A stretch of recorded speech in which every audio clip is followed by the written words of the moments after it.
So good morning and good afternoon. Again, this is Yair Samban. I will be your host and conduct this session for everybody. I hope you'll enjoy the content. Today we will cover AML compliance in FinTech.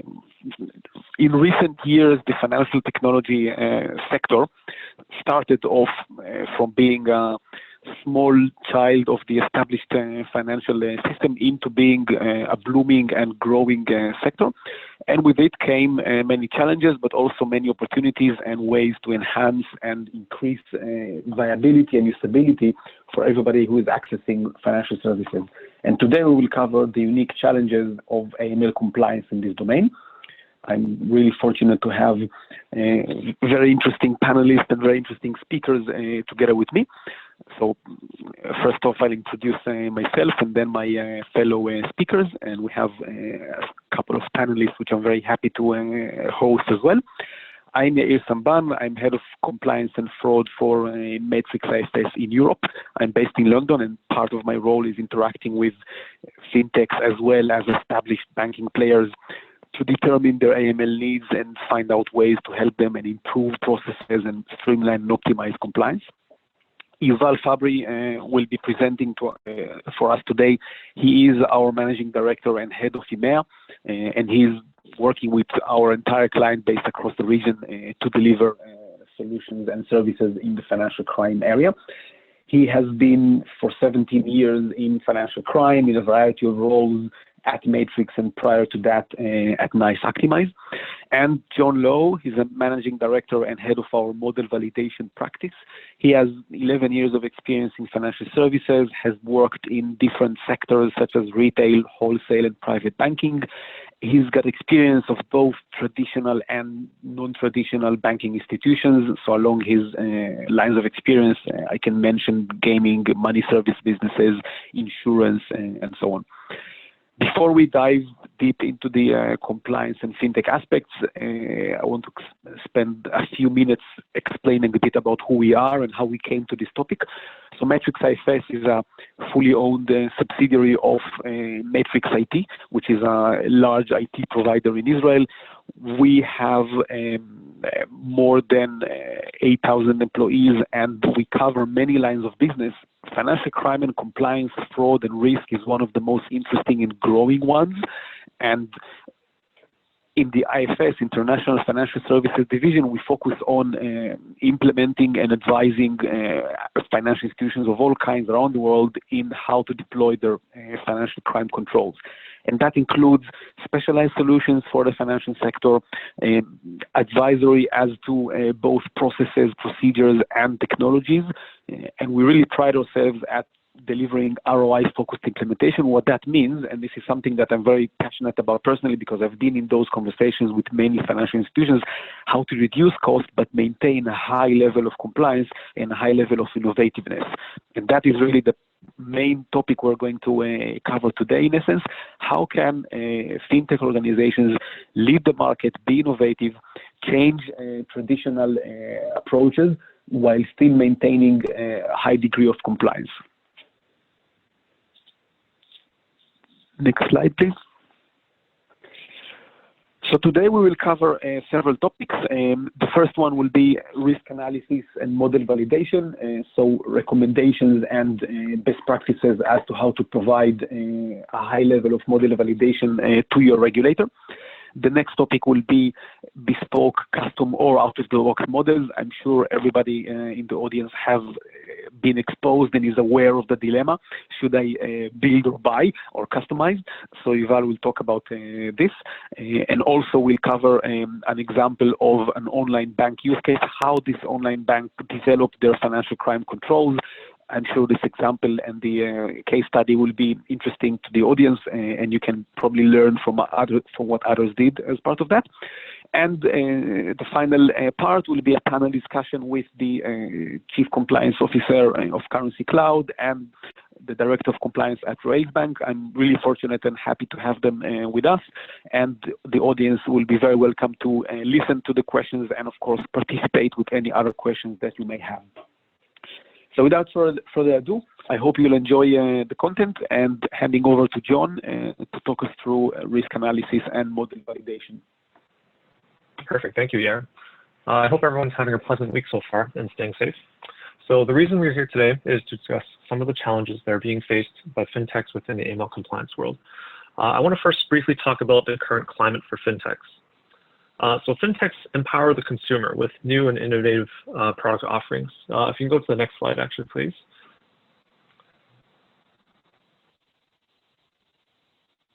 So for one thing, almost every business today has some sort of online presence, whether it's online account management, online banking, online money transfers. Everything can basically be done on the internet at this point in time. Technology has also led to much faster transactions overall, especially on a global scale. There's much lower transaction costs associated with these transactions. I can make as many payments as frequently as I want. I don't feel bad if I pay the wrong amount. I can just make another payment without having to worry about any sort of outrageous costs. I can sign up for new accounts and services without needing to be a sort of specific branch location. And finally, I can have better visibility in terms of what my current financial situation is. For example, I can figure out how much I'm actually spending and budgeting across all my accounts. However, this has also opened a lot of new opportunities for criminals, especially on the financial crimes front. Newer companies may be more vulnerable. As they are establishing their products and services, they might not be as focused on the compliance or regulatory aspects of their business. In addition, some of these considerations may not have been thought out by fintechs at all. They might have weaker or less established controls overall, and that will basically allow some of the bad actors to potentially get through. This is something that needs to be taken more seriously. Fintechs are held to the same standards as a lot of the traditional banking institutions. So with that, they need to have pretty much functional AML programs as soon as their business begins. Now, the fintechs' unique product offerings also come with unique AML challenges. Many fintechs are led by visionaries who have developed innovative services and are experts in their respective field. But when it comes to AML compliance, it might be a newer concept to them. As the regulatory scrutiny continues to increase year over year, fintechs need to be more prepared to demonstrate that they have the sufficient controls as part of this AML compliance program. On more of a systems perspective, the compliance infrastructure should be well thought out to keep up with the core product that's offered by the fintech. Fintech companies typically grow really quickly, so it's important that their AML program is built to scale just as quickly. With the custom models, there are many vendors of AML compliance systems available. However, there's no one-size-fits-all type system that can kind of fulfill the unique business models of fintechs. Customization as a result may come at higher costs, which fintechs might not be ready for. In the long run, however, this might be a fraction of what a potential fine could be. Now, despite these factors, some fintechs are still tempted to do it fully on their own, and if not done properly, it may be more costly to try and fix it. The regulatory factors should drive fintechs to consider the potential consequences, whether it's reputational or monetary damages. So how can we keep regulators happy? Well, fintechs need to think holistically when it comes to building and maintaining an effective compliance program. Regulators will look to see that a risk-based approach is followed, where the fintech should proactively have controls to address their known risks. If you can move to the next slide, actually, please. Fintechs should consider the products and services, geographical footprint, customer base, and the transactional channels, as each of these areas present their own set of risks. You don't know what you don't know. So it's actually important to have a full inventory across all of these different areas so that you can consider the proper controls that you can use to mitigate them. Your AML program will only be as effective as what has been identified. This is typically used as a foundation for actually developing a risk assessment, which shapes the entire compliance program. The risk assessment should be updated periodically and is especially important due to the fast nature of products within fintech. So with that said, fintechs should presumably have different risks based on their offerings. So there is truly not much of a one-size-fits-all solution. But if the risk-based approach is properly followed, it will demonstrate to regulators that these key areas have been considered. Now, an important component, as you can see on the slide, that needs to be considered is having a model validation performed. The intention of this is to have a health check for your controls and whether they are effective in actually fulfilling its intended purpose. It is becoming a more talked about topic amongst both traditional and also non-traditional financial service institutions. This is a lot driven by regulatory requirements, with New York's DFS Part 504 for the more traditional banks having a presence in New York, recently introduced a few years back. There's also been more of a focus with the OCC 2011-12 Model Risk Management Guidelines as well. Institutions are now required to demonstrate that their AML systems are, in fact, actually working. The advantage of performing this model validation is to identify any potential gaps early on and to have a plan to establish how to mitigate these risks. An unbiased opinion will also allow the harder questions to be asked, like whether the approach even makes sense to begin with. Now, from an AML model standpoint, there are typically three main types of models within the compliance function. If you go to the next slide, please. And this is essentially the transaction monitoring model, the sanctions screening model, and the customer risk rating model. The approach to performing such a model validation for each of these types is very similar in nature. They fulfill the same types of objectives. From a transaction monitoring perspective, you just want to make sure that the system is set up properly with the right set of scenarios, parameter settings. You want to ensure the scenarios provide the proper risk coverage based on your AML risk typologies. From a sanctions perspective, you want to make sure your system properly stops transactions containing names of bad actors, whether they're on regulatory lists or internal blacklists that you've identified. You also want to make sure your system is configured to always have these lists up to date and there's no holes in your screening. Finally, for the customer risk rating piece, you want to make sure that you properly capture the risk of your customers based on what you perceive as high risk within your risk assessment. These customers are the ones that you would probably want more targeted monitoring for. So your model should properly flag these customers as high risk. Let's get into more detail on what a model validation typically involves. As I mentioned, regardless of the type of model, it will typically cover the same 5 pillars: policies, procedures, and controls review, the soundness of design, data quality, implementation accuracy, and model performance. This is intended to give you a health check, as I mentioned earlier, of your AML models. It should typically be done independently outside of compliance, as users of the model obviously cannot be the same ones as the validators. Either a separate internal function like a model risk management team would typically handle this, or you can get an external third party to perform this model validation. It ensures the independence factor, so they can kind of come in not knowing anything and make sure that you have the correct documentation and knowledge in place to have a proper AML program. Observations from the model validation should typically be taken constructively to strengthen the controls and efficiency of the model. Now, let's go into each one of these pillars, starting with the policies, procedures, and controls review. The purpose of this is to assess the bank's current processes to determine its effectiveness and adequacy in achieving the objectives. This typically involves reviewing the standard operating procedures, so your investigation processes, your AML OFAC risk assessments, the roles and responsibilities which are defined for that model, and also model governance documentation to understand how the model is managed in terms of any sort of changes or anything. This information is then used to gain an understanding of the model's outputs, which is typically in the form of alerts and how they are used by the bank or by the financial institution. These controls are important to understand because these can be used to identify potential gaps or opportunities to further improve on the model. Even if you have a strong state-of-the-art AML system, poor governance of the model or even usage of the model would lead to an ineffective AML program overall. Now, getting to the second pillar, the conceptual soundness of design. The objective of this is to ensure that the model itself is meeting its intended purpose.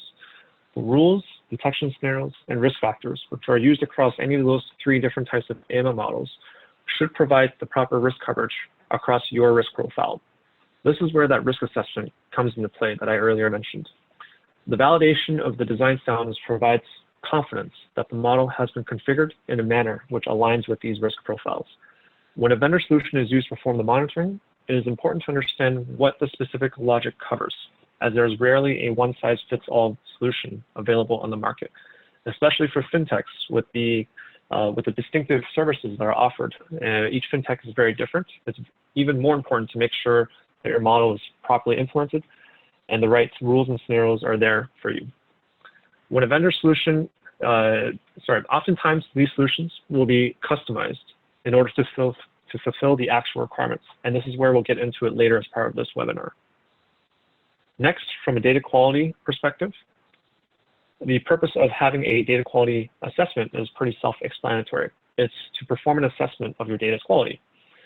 You have probably heard the term garbage in, garbage out, which is true for really any model. It is important to have some accountability because the regulators have shifted the focus to compliance for some of these matters. Financial institutions need to demonstrate that they have sufficient knowledge of their own data processes and that it accurately reflects real-life data. The AML model relies on accurate data as part of this rule logic. So having issues with any of the critical data elements, which are used as part of this rule logic, will ultimately impact the accuracy of the model's outputs. In terms of data quality testing, there's typically 3 types of tests that should be done at a minimum. There's a standalone testing where you're looking at the individual fields, and you're assessing the completeness, accuracy, and uniqueness of the data. You want to perform back-to-front testing, which is essentially testing the transformation logic between each of the system hops, following the documented data mapping and data lineage, making sure that's matching what is expected. And then you'd also probably want to do front-to-back testing, where you're essentially ensuring the reconciliation of the records, making sure that the target system, which in this case is your compliance system, is not losing any records from the sources. Now, moving on to the model implementation accuracy, and I think this is one of the most important ones. The objective of this is to evaluate whether the model is actually working, whether the outputs produced are expected, and it verifies your understanding of the scenario logic within the model. The institution's understanding of the model should be completely independent of the model. You should not be relying on the actual settings, which are set up within the model itself. It should be documented as part of a separate artifact in terms of how the model works and how it's configured. This information, because of its independence, should be used to verify and essentially kind of replicate where possible the model to assess whether it is producing the correct outputs. If there's any issues of missing alerts, then this indicates that potentially suspicious activity might not be caught. As part of this exercise, if you find there's extra alerts, then this might mean the system is not configured efficiently, and as a result is creating additional overhead for your compliance department to review. Now, finally, for model performance, the efficiency of the model should be assessed and on a periodic basis. So they need to be retuned essentially to make sure that they are reflective of the quickly changing patterns and transactional trends. One of the, I guess, good examples right now is the COVID-19, where people's behaviors are quite definitely changing based on the events that are happening around the world. This can typically cause unexpected changes in volume. This would lead to a strain on resources if the firm is unprepared for this.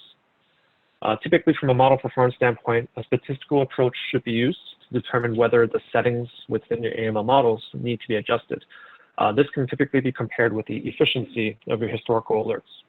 If you're having a high false positive rate, this could probably mean that you can do better. Similarly, on the converse side, if you're not getting that many alerts, it could mean that you're doing something wrong, and your models might be tuned or have settings that are, quite too high. So in closing, the topics I've covered briefly today, they're very essential to ensuring a proper model risk management framework. Each of the 5 pillars of the model validation should provide the institution confidence or even opportunities to further strengthening their controls within the AML program. Matrix provides offerings that can help you either prepare for a model validation, perform a model validation, or even remediate findings as a result of the model validation. We're happy to provide a free assessment on whatever or whether your firm is in a good position to pass such a model validation.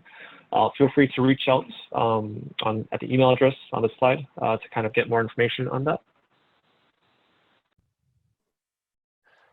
Thank you, John. I want to talk to you today about bespoke, custom, or out-of-the-box models. All right. Quality monitoring and red flags analysis. What are the assessment activity, topology assessment of all transaction monitoring models? When first reviewing the surveillance topology, we need to understand the product and services offering for our company. For example, currency conventions, fast payment, social loans, and so on. Then we need to move into creating a risk-based matrix map. We should basically build a map that describes transactional activity from safest to riskiest. We should do the same for the different entities from safest to riskiest. At this point, we should have decisions around analytics, for example, profiling, peer grouping, clustering, and so on. What makes sense based on industry best practices to tackle that specific business line. As we are looking to enhance our existing system, we are required to assess and decide on transaction monitoring scenarios, model coverage, and identify potential gaps or overlapping, like missing monitoring around burst in location or burst in entity. From model build standpoint, consistency of scenario design and industry best practices will make sure the system is kept at a readable structure and is maintainable. Same goes for documentations. Documents must maintain the organization standards, approaches, and articulations.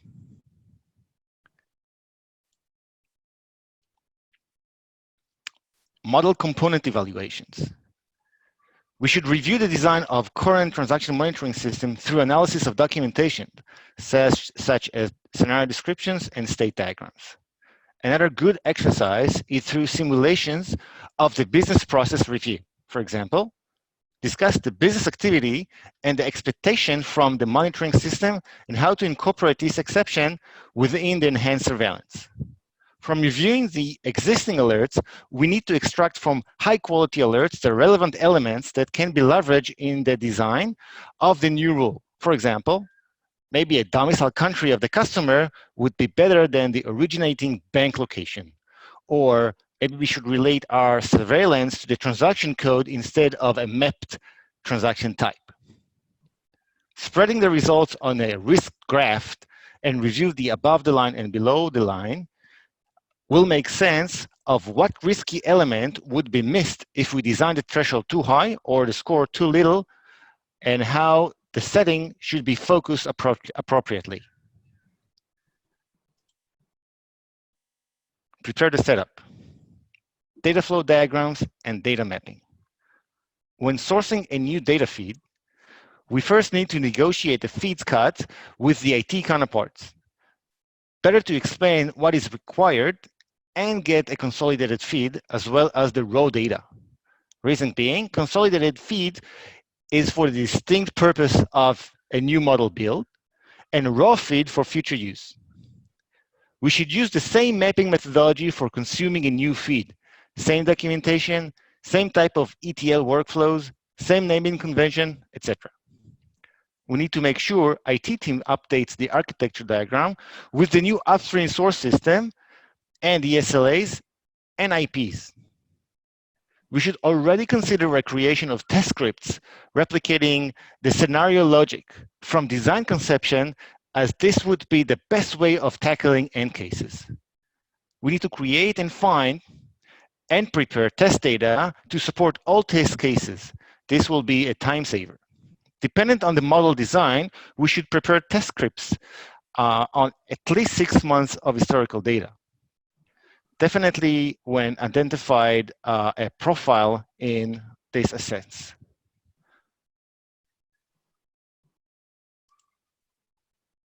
Model quality measures. Define model performance measures. Set up expectation. What type of results will be sufficient to go into production and what is unacceptable. Encourage your new surveillance model to complement the existing monitoring and not to act as a single rule alert. Incorporate different risk rating as core measures and set up expectation. For example, high-risk entity should get higher score than a low-risk entity for the same exact activity. Assess your model performance. Embed your new surveillance result in your risk matrix map. Review result spikes in conjunction with the risk assessment. Examine the behavioral analytic monitoring with regards to type of clients and other entities. Update your AML model governance assessment document with the approach taken, observation, finding, and recommendations. Model evaluations. Evaluate against predefined matrices. Document your new addition results as standalone and in conjunction to the existing monitoring. Review the alert risk coverage as per your company tuning policies. Make sure all segments have coverage with respect to their topology representation. And decide whether results are satisfactory enough for the new addition to be promoted into production. Model input and output monitoring processes. We should update the operational team with the monitoring new addition. We should train them around the use case of what was added. We should make sure the workflow steps support the business operational process. Thank you, Yuval, and hello, everyone. I'm Roy Friedman, one of the delivery directors at Matrix IFS, and I would like to talk to you today about a project that is very dear to my heart, one that I personally managed and executed from start to finish. A European challenger bank approached us needing to build an AML and fraud compliance program from the ground up, quickly and with minimal IT overhead. That is including its transaction monitoring, KYC, and fraud modules. What was unique about this project is that its implementation was scheduled around the client's launch timeline and in accordance with the different stages of the business growth. We chose Bottomline's CFirm platform to build a solution as it possessed the ability to accommodate custom-made components in parallel to out-of-the-box capabilities.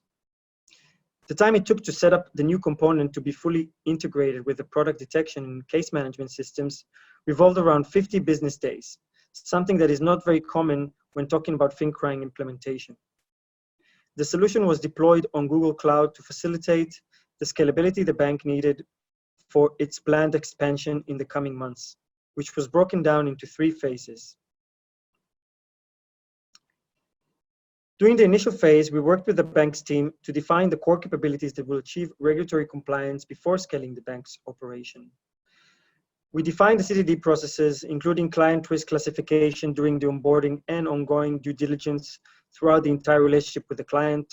We built sanction screening processes both online as part of the onboarding process and daily against updated Dow Jones watch lists. And we created web payments fraud rules to detect suspicious monetary and non-monetary transaction and suspicious logins. The nature of the engagement we had with the client at this stage allowed for continuous production deployment rather than fully going live all at once. This helped in reducing deployment time and effort and also gave the bank's employees time to adjust to small incremental changes rather than switching to an almost brand new system. This approach enabled us to meet the tight timeline constraints of going live within 4 months from the start of the project. The local release allowed the bank to go live with a solution that combined KYC and fraud modules using a holistic risk approach between compliance and fraud. By the start of phase 2, all regulatory requirements have been addressed, so once it went live, the bank could open its doors for clients across Europe. In this phase, we've established surveillance of SWIFT and SEPA and enhanced web payment fraud capabilities, as well as implemented additional rules. In the third and final phase, as the bank prepared to accept an increasing number of customers, all compliance capabilities needed to be deployed at scale according to the highest technical standard, with the main goal of streamlining onboarding and maintaining a high level of compliance. That included addressing loan application fraud, enhancing client onboarding processes, implementing daily batch into the AML transaction monitoring system, and enhancement of all previously released models. The implementation approach taken in this project resulted in several values. First, we stripped down all non-core activities down to the bare minimum and focused on the monitoring and surveillance platform, making the interaction with the client more effective and reducing unnecessary noise. With the use of Google Cloud, we were able to provide the client with a scalable solution that could add card fraud and employee fraud components considerably faster. The solution was fully compliant with European PSD2 and AML regulations.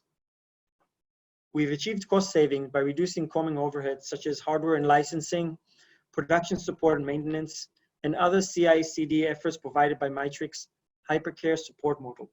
If you have any specific questions about the project or would like to receive a reference, please get in touch with the email provided at the end of the presentation. And now we will go to the live panel with Currency Cloud and Rails Bank. Well, how about we start with a short introduction? Joanna, we can start with you. Yeah, sure. So I'm Jo Jenkins, the Global Compliance Director at Rails Bank. I actually started with Rails Bank 4 years ago when, the concept, it was merely a concept, an idea of the two co-founders about, what they wanted to create and set up. So I was fortunate enough to actually join them right from the beginning and have, a completely blank canvas on how I was going to build and set up this compliance program and infrastructure. So for those that don't really know much about Rails Bank, we are a banking as a service platform, and it enables, whether you're a company or you're a brand, it enables you to become a fintech. So for example, if you are a supermarket and you want to go into financial services, or you're a bank that wants to be fully digital and compete with other fintechs, then you can join the platform and create that. Or even if you just want to create, a new fintech or a neobank, then we have all of those digital tools such as, the setting up and issuance of payment accounts, money in, money out, and even cards. So the platform does allow you to do. Hi, can everybody hear me? Oh, Yes, and now. I'm really sorry about that. I don't know what happened. I was muted for some reason. But thank you very much, Joe, for introducing yourself. Tanya, can I ask you to introduce yourself as well? Sure. I'm Tanya Ziv. I'm the Chief Compliance Officer of the group of Currency Cloud. I've joined the company 2.5 or almost 3 years ago, where at the point where we actually, I think, turned from a startup to a scale-up, I would say.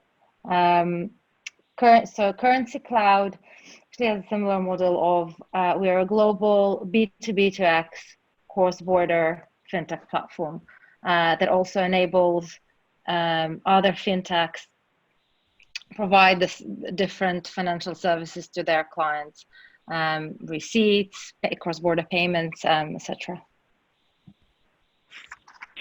Thank you. One of the topics that I picked up while listening to the previous presentations was the real close combination of the business and data understanding of compliance and the need of technology to be flexible and support those changing needs.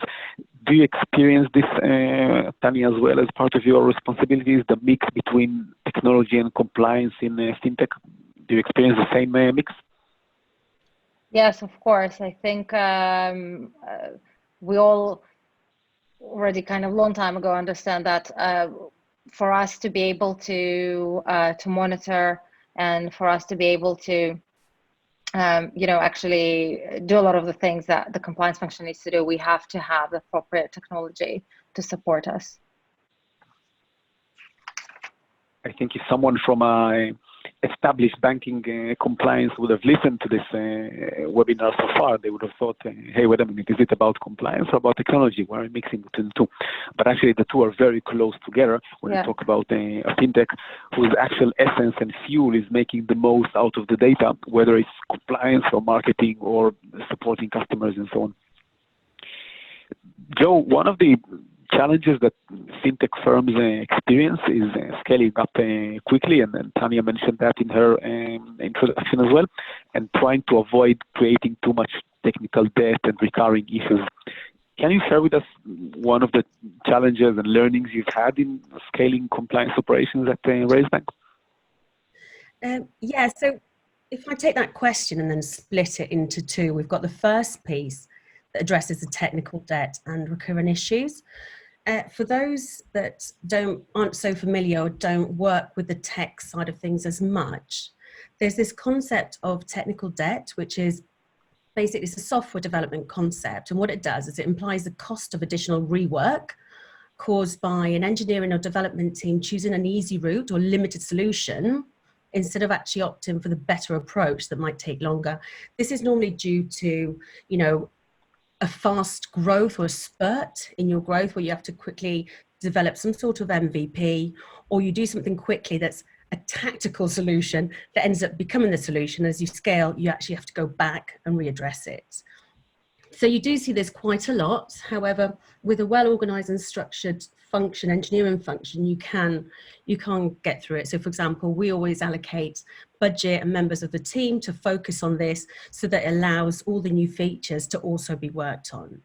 The second piece of the question is really around, you're asking about any challenges that are faced in actually scaling the team, especially the operational side of compliance. Well, I can tell you that I've got enough scars and wounds over the last 3 to 4 years, and I've got plenty to choose from. But I think the most relevant to this around the question is that, about 2.5 years ago, when we first started, we had this hybrid model of onboarding customers. So part of it was automated and part of it was manual. When I say manual, I mean me doing some of the checks, because to begin with, there was only me within compliance. That's the safest way. If the compliance officer is doing the checks, it's the safest way. Oh, I was doing everything. I was doing licensing, applications, checks, fraud checks, but I mean, that is part of the beauty and the learning of being involved in the fintech right from the beginning of it. But this worked and it was proportionate, right, to our volume and size of the company. However, you reach this inflection point where you know that actually that process is inefficient, you can't scale it, and you have to then start looking at, okay, so which features of this process can I automate, right? Which is going to get me the quickest solution? But then you have to go to the product team, the product board, and actually fight it out, because essentially at that point, you're asking your engineers and dev team to prioritize your compliance request versus potentially a request and feature from your customer. Now, I'm guaranteed my request isn't all sexy and commercial, but the customer's request is. So that's where, you always have to consider technical debt when building out your process, and it needs to be, you can measure it to the size of your operation at that time. That's a good insight, being close to the size of operation.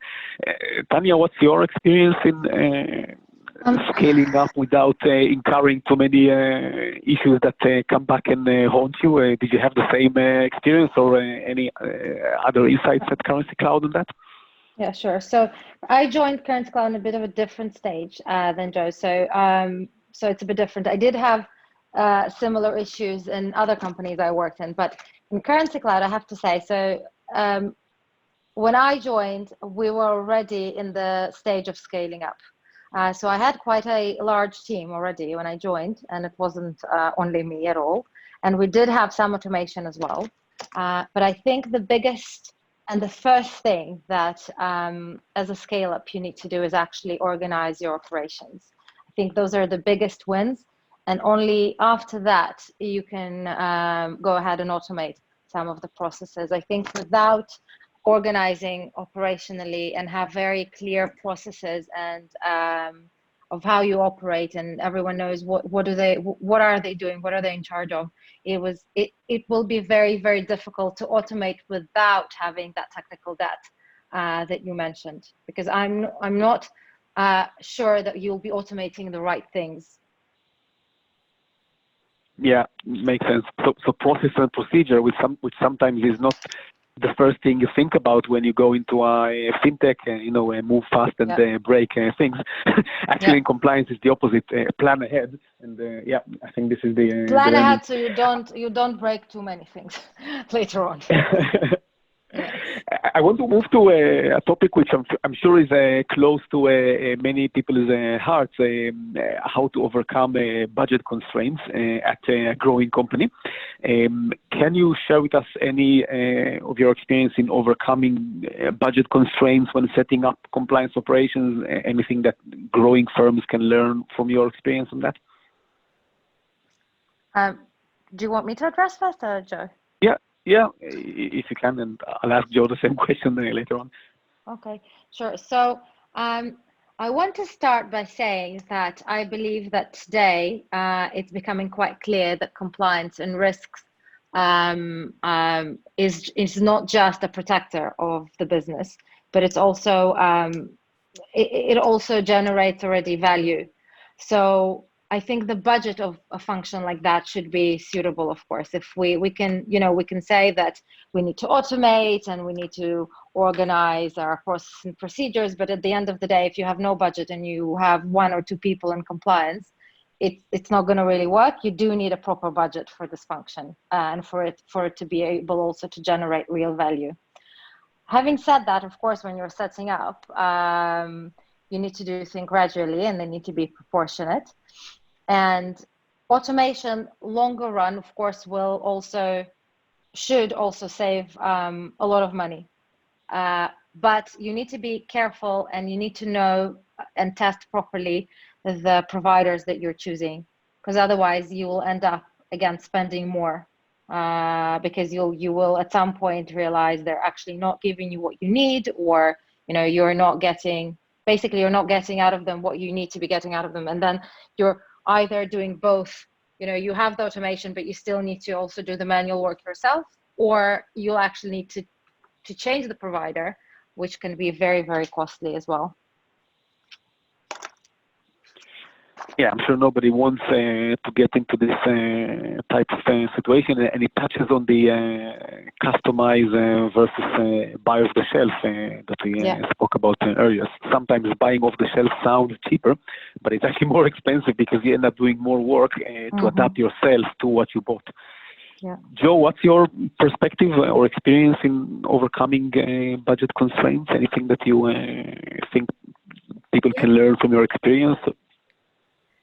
A couple of things I would say for startups, and this goes back to one of the slides that was discussed at the beginning of this webinar, which is, how much do some of the fintechs understand about compliance? So that's why I'd suggest anyone that is starting, and this is what I say to a lot of our fintechs that become our customers, is invest in your first compliance officer, because it will save you money and issues later on and down the line, because your first compliance officer needs to have a good understanding of everything across payments, AML, fraud, regulatory change. And if you do spend that money initially, it will benefit you in the end. Last thing you want is to miss, one of the changes or one of the reports that you need to submit. But additionally, and this goes to what you were saying, Tanya, is that, you need to make sure that the firm is allocating enough money to the compliance team, and that correlates directly to the culture. Yeah. So if you have a culture of compliance within your firm, then they're just naturally going to understand that they have to allocate that budget, and they will support you. Mm-hmm.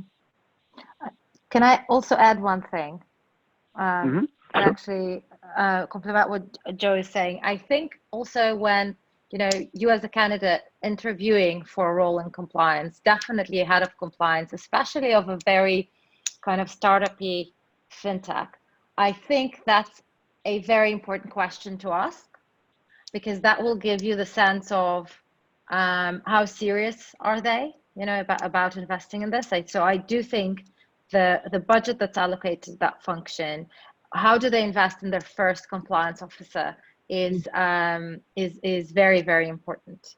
If this is a hire to tick the box, I'm not sure you would want to take that role. That's right, precisely, yeah.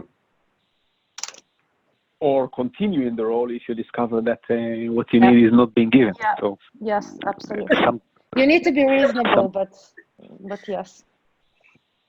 Yeah.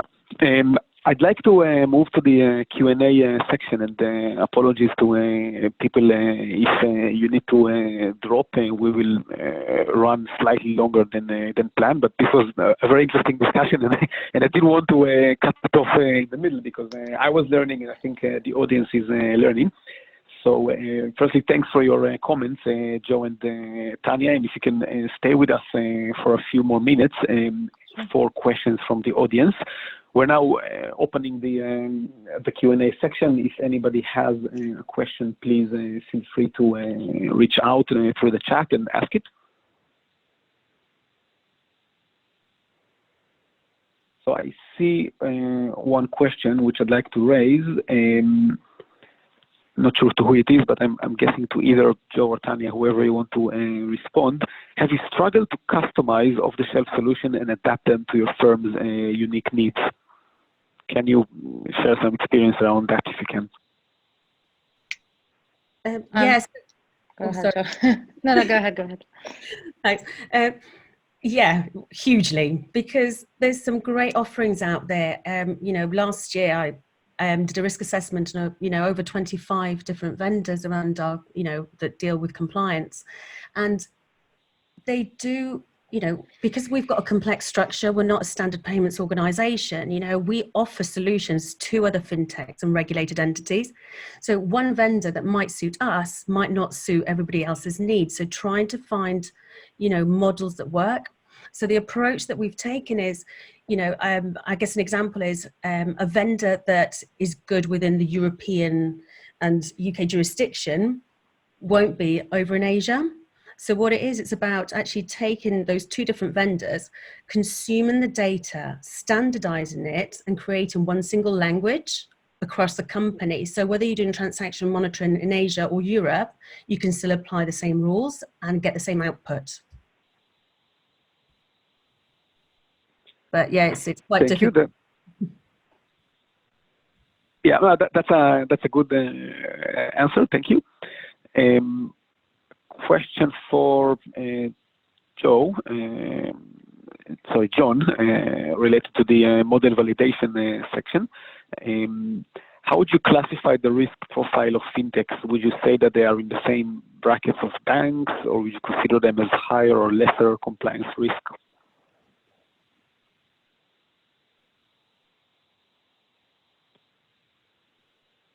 John, I hope you're still with us.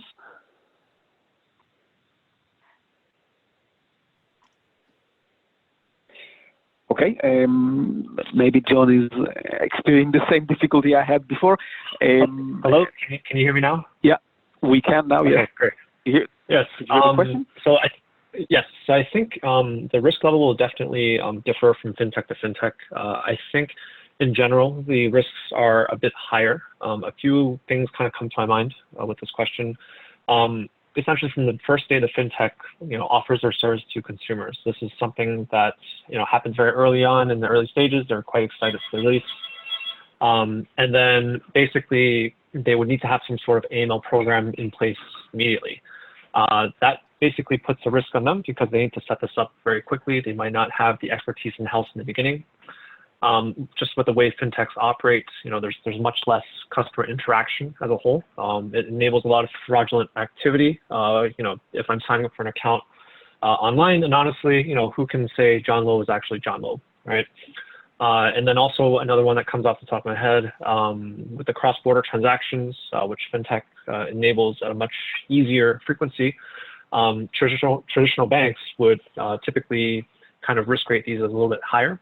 Kind of as Joanna and Tanya mentioned, you also need to comply with the local regulation. So it kind of creates, I guess, a large bubble of things that needs to be considered as part of this type of, this type of service offered. I'm wondering, Joe and Tanya, if you agree or do you have anything to add on that? Would you classify yourselves as higher or different type of risk? I have to say I disagree a little bit. So I do think it's a different type of risk, and I do understand that maybe, let's say, to some of the people that want to do things they shouldn't be doing, fintechs would look like a more attractive platform to try and do it on. But I have to say, from my experience, the reason and the reason I disagree is that, first of all, definitely fintechs, then they start. They deal with, so in the first stages, they deal with, smaller groups of clients usually, smaller amounts as well. So it's all, the risk, I think, almost by definition will be lower. Also, and that's the more important point, I actually think that getting compliance right for a fintech is way easier, because there is usually not a lot of technical debt. There are no old systems. There are no, and they're a lot more adaptable. They can do changes much quicker and adapt and use the new technology that's available there. That for banks, it can take years sometimes. So I am not convinced that fintechs are actually high risk from that perspective. And this is John again. So I definitely agree with that as well. I think it differs, especially at the maturity of these firms. With the FinTechs, because you're right, it starts off kind of small, but it just needs to be, I guess, for a lot of these FinTechs, and again, this is me looking in from the outside in a way, you just need to make sure that the framework is set up properly from the get-go, right? If you kind of invested in, some methodology that is not really scalable and you're going to run into issues later on, I think that's when a lot of the risk starts getting introduced. Yeah.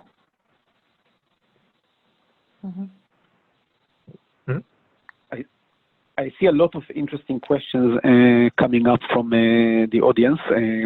I'm really struggling to pick the most interesting ones from what I'm seeing here. First one is an easy one. Will the webinar materials be made available? So the answer is yes, of course. We will send them by email to participants who opted in, and they will also be available from our website. Another question, I'm not sure who is it addressed, so I'll read it out and then see who is most suitable to answer it.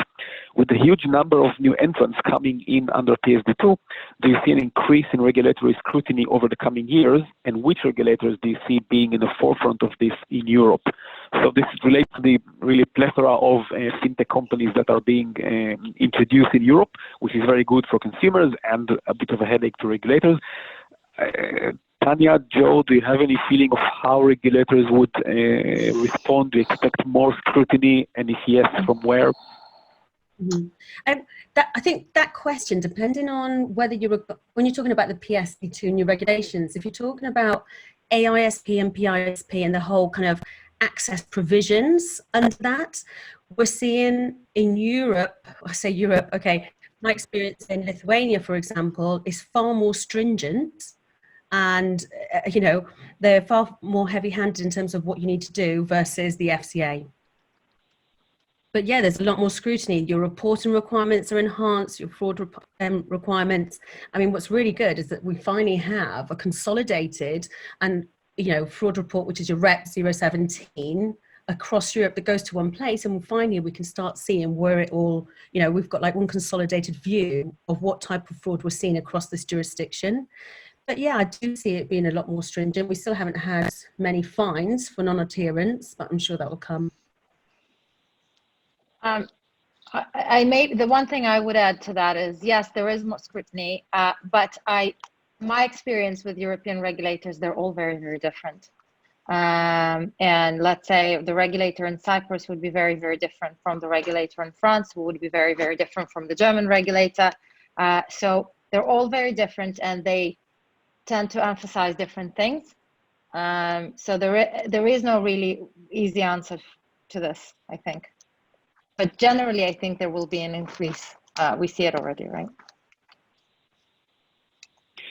Surely there are themes that are common across regulators and they will converge at some point, I guess, no? I mean, even the Cyprus or I know Malta, for example, have some relatively, not unique, but I would say maybe traditional requirements, but even those regulators will align themselves to how more advanced jurisdictions operate. So at least I don't know. That's one point of view.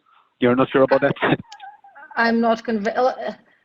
Like, philosophically speaking, I hope and I agree that they should, but from my experience, that is a lot of times not the case yet. Yeah. I hope you're right, but that's not my experience so far, I have to say. Yeah. Another question from the audience. What kind of technology knowledge would help to understand the AML compliance better? That's a really interesting question. Yuval, are you still with us? Do you want to give your opinion on that? What kind of technology knowledge would help in understanding AML compliance better?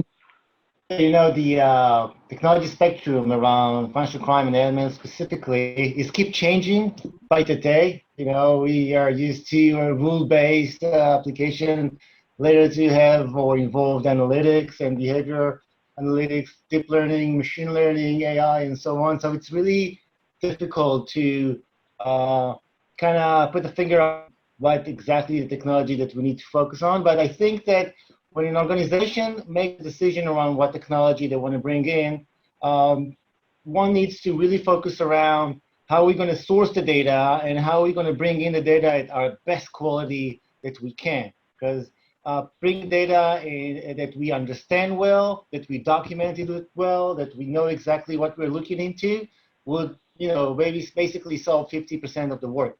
Now, when you look into the most up-to-date technologies out there, clustering would definitely be the driver for all these technologies out there.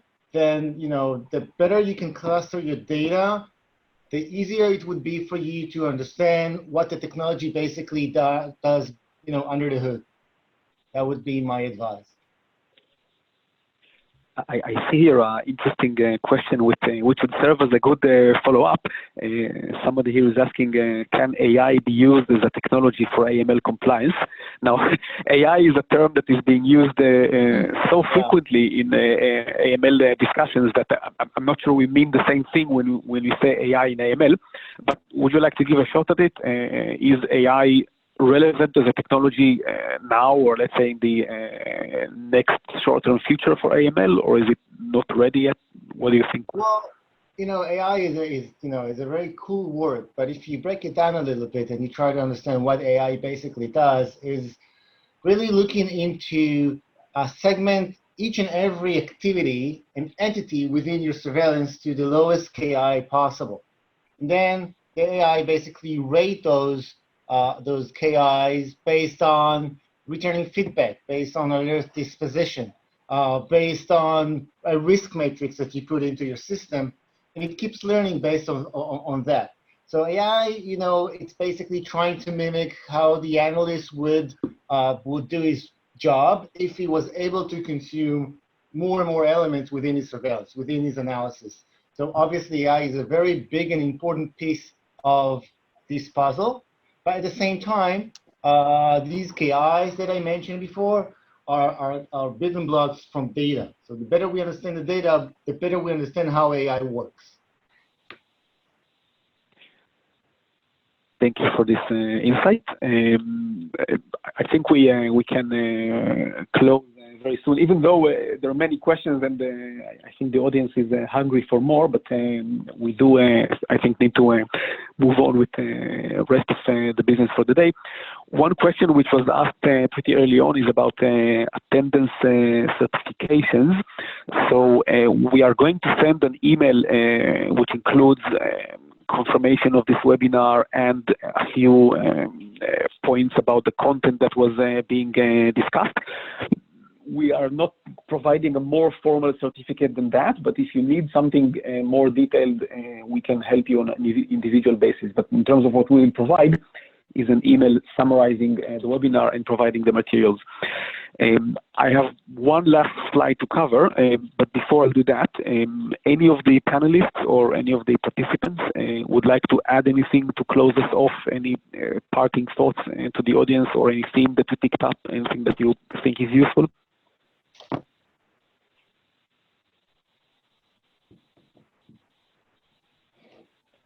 Okay, I really enjoyed talking to all of you, and thank you very much, Joe and Tanya, for making the time and sharing your insights.